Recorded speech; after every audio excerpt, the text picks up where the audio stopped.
नमस्कार, ABP news में आपका स्वागत है। मैं हूं रोहित सिंह सावल। भारत का हूं, भारत की बात करता हूं। आपने टोपी वाले फिल्मी गीत खूब सुने होंगे। आपने वो तंज भी सुना होगा जिसमें जिम्मेदारी से पल्ला झाड़ने को टोपी ट्रांसफर करना कहा जाता है। लेकिन टोपी के रंग पर सियासी घमासान कम ही देखा होगा। इस वक्त उत्तर प्रदेश में यही हो रहा है। कल मुख्यमंत्री योगी आदित्यनाथ ने अखिलेश यादव की टोपी के लाल रंग पर सीधा हमला क्या बोला। समाजवादी पार्टी के अध्यक्ष आज टोपी पुराण के साथ सामने आए और निजी हमले तक से परहेज नहीं किया। भारत की बात में इसकी पूरी खबर आपको बताऊंगा। साथ ही बात होगी महाराष्ट्र में छत्रपति शिवाजी की मूर्ति गिरने पर छिड़े राजनीतिक संग्राम की। इस मुद्दे पर सत्ताधारी गठबंधन में ही दो सुर सुनाई दे रहे हैं। विपक्षी दल आर पार के लिए सड़क पर उतर चुके थे, लेकिन प्रधानमंत्री मोदी ने इस मुद्दे पर विपक्षी मुहिम को आज अपनी माफी कार्ड से पंचर कर दिया। इसके साथ ही खबर लालू यादव की पार्टी के चिराग दांव की, जिसका मकसद एनडीए के भीतर असंतोष का तापमान नापना है। आखिर क्या है तेजस्वी लालू का बंटवारा कार्ड, पूरी खबर मैं आपको बताऊंगा। लेकिन शुरुआत उत्तर प्रदेश से, जहां लाल टोपी पर योगी के तंज के बाद अखिलेश ने काली टोपी का सवाल उछाल दिया है और इस पर महाभारत की नौबत है।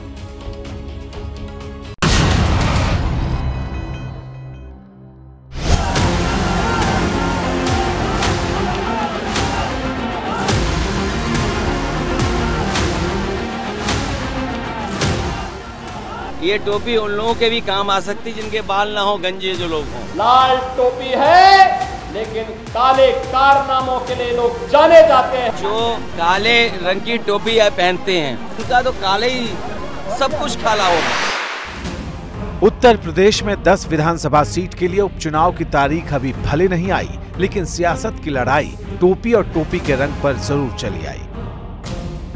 सिर पर लाल टोपी पहने समाजवादी पार्टी के अध्यक्ष अखिलेश यादव धारा प्रवाह बोलते गए और मन के अलग अलग भावों की सोदाहरण व्याख्या करते हुए लाल रंग की महिमा का बखान कर डाला।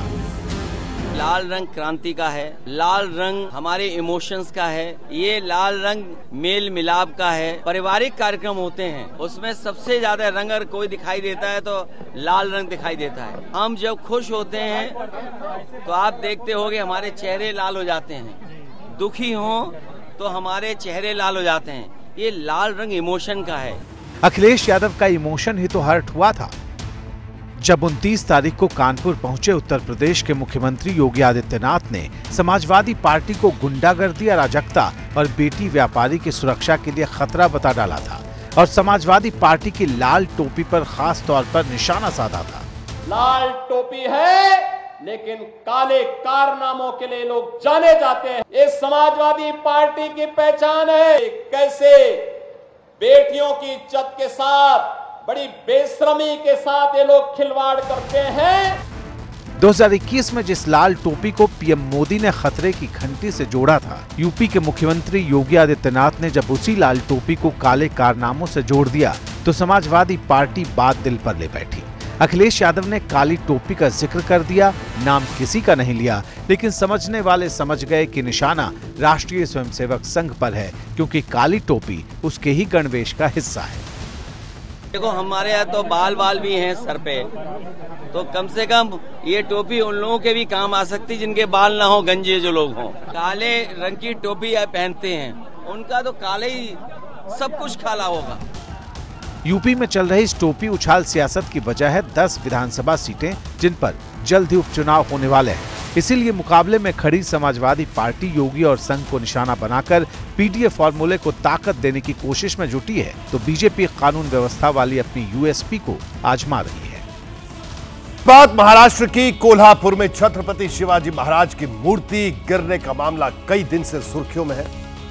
महाविकास अघाड़ी से लेकर केंद्र सरकार पर हमलावर है। प्रधानमंत्री से माफी की मांग हो रही है। एमवीए ने आज मुंबई में जोरदार विरोध प्रदर्शन किया। इस बीच प्रधानमंत्री नरेंद्र मोदी पालघर पहुंचे तो उन्होंने सार्वजनिक तौर पर माफी भी मांगी, लेकिन प्रधानमंत्री ने इसी मौके पर वीर सावरकर का जिक्र कर विपक्ष का पूरा गेम पलट दिया।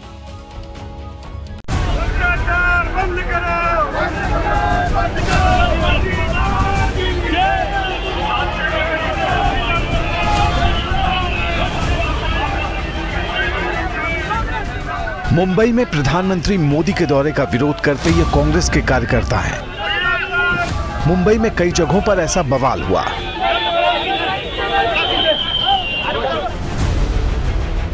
पीएम मोदी के दौरे के विरोध में कांग्रेस के अल्टीमेटम की वजह से मुंबई में सख्त सुरक्षा थी। चप्पे चप्पे पर पुलिस की निगाह थी। पीएम मोदी के कार्यक्रम की जगह जियो कन्वेंशन सेंटर की तरफ जाने वाले हर रास्ते पर पहरा था।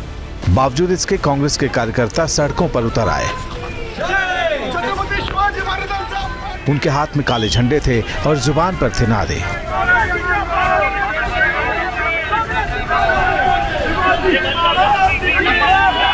मुंबई कांग्रेस के अध्यक्ष और सांसद वर्षा गायकवाड़ ने यह अल्टीमेटम दिया था। दो टूक कहा था कि पीएम मोदी महाराष्ट्र आने से पहले मालवन में शिवाजी की मूर्ति टूटने को लेकर पहले माफी मांगे।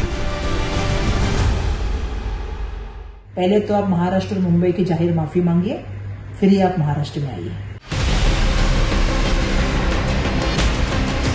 इसके साथ ही रात में कांग्रेस ने पूरी मुंबई में पोस्टर लगाए। पोस्टर पीएम मोदी के दौरे के विरोध में थे। इन पर लिखा था, माफी मांगो मोदी, मोदी सरकार ने शिवाजी की मूर्ति गिराई, मोदी सरकार महाराष्ट्र द्रोही है। इसके बाद मुंबई पुलिस ने एहतियातन वर्षा गायकवाड़ को नजरबंद कर दिया। घर पर सुबह से ही सख्त पहरा लगा दिया गया। पुलिस घर के भीतर तक पहुंच गई। इस दौरान जमकर बहस भी हुई। मी काय पसार होणार माणूस आहे, मी काय अतिरेकी आहे, मी काय गुन्हेगार आहे? खासदार आहेत त्या निवडून आलेल्या, तुम्ही कशा पद्धतीने वागवता मला काही कळत नाही। मी काय गुन्हा केलाय की मला एवढा हाऊस अरेस्ट केलाय? वर्षा गायकवाड़ अकेली नहीं थी। पूरी मुंबई में कांग्रेस नेताओं की धरपकड़ शुरू हो गई। पुलिस ने कांग्रेस नेता नसीम खान के दफ्तर के बाहर पहरा लगा दिया। उन्हें दफ्तर पर रोका। पार्टी नेता और विधायक असलम शेख को पुलिस ने थाने में बिठा दिया। कांग्रेस विधायक अमीन पटेल भी पुलिस के घेरे में दिखे। यानी मुंबई में हुआ हाई वोल्टेज ड्रामा। पुलिस ने बाद में तेवर कुछ नरम किए। वर्षा गायकवाड़ को हिरासत में लेकर शिवाजी पार्क में ले जाकर छोड़ा, जहां वो सिर पर शिवाजी की मूर्ति लिए नजर आई। इन सब के बीच पीएम मोदी ने मुंबई में ग्लोबल फिनटेक फेस्ट को संबोधित किया। मुंबई के बाद प्रधानमंत्री 130 किलोमीटर दूर पालघर पहुंचे, जहां 76,000 करोड़ की लागत से बनाए जाने वाली बंदरगाह परियोजना की नींव रखी। और इसी दौरान जनता के सामने प्रधानमंत्री मोदी ने सिंधुदुर्ग में शिवाजी महाराज की मूर्ति गिरने की घटना पर माफी मांगी।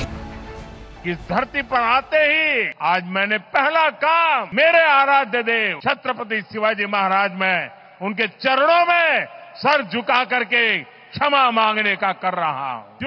जो लोग छत्रपति शिवाजी महाराज को अपने आराध्य देव मानते हैं, उनके दिल को जो गहरी चोट पहुंची है, मैं उनकी भी सर झुका करके क्षमा मांगता हूं। सिंधुदुर्ग में शिवाजी की मूर्ति गिरी तो प्रधानमंत्री ने माफी मांग ली, लेकिन सवाल यह है कि मूर्ति किसकी वजह से गिरी। इस मामले में दर्ज एफआईआर में 2 लोगों के नाम हैं। पहला है मूर्तिकार, जिसका नाम जयदेव आप्टे है। दूसरा है स्ट्रक्चर कंसल्टेंट चेतन पाटिल। इन दोनों के खिलाफ पुलिस का एक्शन शुरू है। चेतन पाटिल कोल्हापुर पुलिस की हिरासत में है। उसे रात के 3 बजे पकड़ा गया, जबकि मूर्तिकार जयदेव आप्टे फरार है। मूर्ति के स्ट्रक्चरल कंसल्टेंट चेतन पाटिल ने अपनी सफाई में कहा कि उसका मूर्ति से लेना देना नहीं था, उसने सिर्फ प्लेटफॉर्म डिजाइन किया था। इस बीच महाराष्ट्र कला निदेशालय के डायरेक्टर ने एक सनसनीखेज दावा किया। उनका कहना है कि 6 फीट की मूर्ति बनाने की अनुमति दी गई थी, 35 फीट की मूर्ति बना दी गई। मूर्ति की ऊंचाई 6 फीट से बढ़ाकर 35 फीट करने से पहले बताया तक नहीं गया। उनका यह भी कहना है कि मूर्ति बनाने से पहले मिट्टी का मॉडल दिखाया गया था, लेकिन इसमें स्टील प्लेट भी इस्तेमाल की गई। इस बीच मूर्तिकार जयदेव आप्टे को लेकर कई तरह के आरोप भी लगाए जा रहे हैं। पहला आरोप यह है कि आप्टे को ऊंची मूर्ति बनाने का कोई अनुभव नहीं था। आप्टे ने इससे पहले सिर्फ 2.5 फीट ऊंची मूर्ति बनाई थी। आरोप यह भी लगाया जा रहा है कि जयदेव आप्टे श्रीकांत शिंदे का करीबी था, इसलिए उसे यह काम भी मिला। केरल में कल से राष्ट्रीय स्वयंसेवक संघ की समन्वय बैठक शुरू होगी। यह 3 दिनों तक चलेगी। चुनावी नतीजों के लिहाज से केरल बीजेपी की सबसे कमजोर कड़ी है, लेकिन राष्ट्रीय स्वयंसेवक संघ ने अखिल भारतीय समन्वय बैठक के लिए राज्य को खास तौर पर चुना। इस बैठक में बीजेपी के संगठन मंत्री और अध्यक्ष भी शामिल होंगे। इस मीटिंग में चुनावी नतीजों पर भी चर्चा हो सकती है।